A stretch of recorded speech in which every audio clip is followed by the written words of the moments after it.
The Defense Secretary James Mattis briefing Congress today and tomorrow on the strategy now for moving forward to defeat ISIS.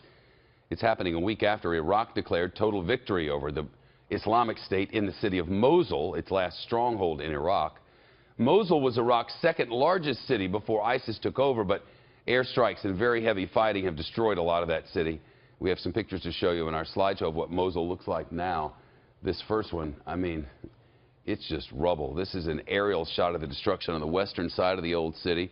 Here, U.S.-backed Iraqi forces round up some suspected fighters. As you can see, a lot of them here. And some refugees in these pictures. Fighting has forced thousands of them from their homes.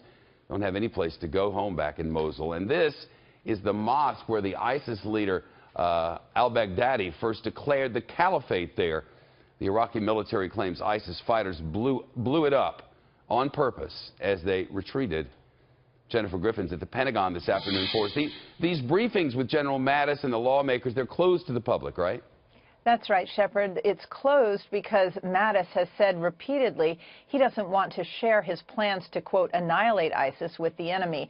This briefing was scheduled at the Senate's request. A similar one will take place for the entire House tomorrow at 1 p.m. Mattis will be joined by Chairman of the Joint Chiefs Joe Dunford and Secretary of State Rex Tillerson. The senators want to ask about plans for next steps, including the importance of integrating military operations with political and diplomatic efforts in the fight against ISIS. The president's current budget adds $52 billion to the defense budget while drastically cutting the State Department and USAID's budget. The head of the UN World Food Program told Congress yesterday why that is dangerous.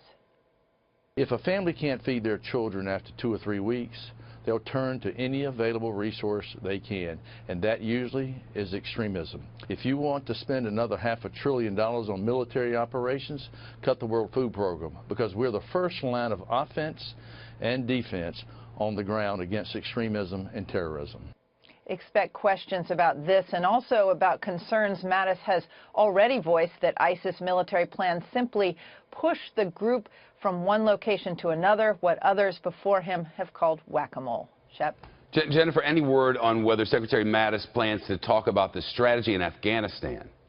Well, not per se. Mattis had promised Senator John McCain, when he testified last, a strategy for Afghanistan by mid-July, but that date has slipped as the White House and President have questioned why the U.S. needs to send more troops.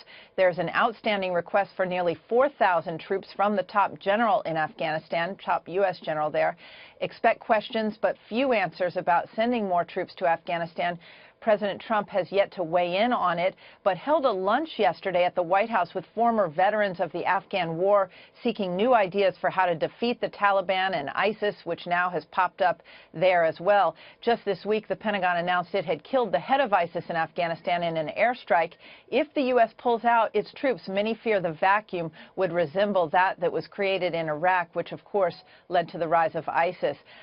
Also, basically, the White House is toying with another plan they've presented to the Pentagon to send contractors, defense contractors, and replace soldiers and troops on the ground in Afghanistan, but that's not getting a lot of traction here at the Pentagon, Shep. Jen, you're the best. Thank you.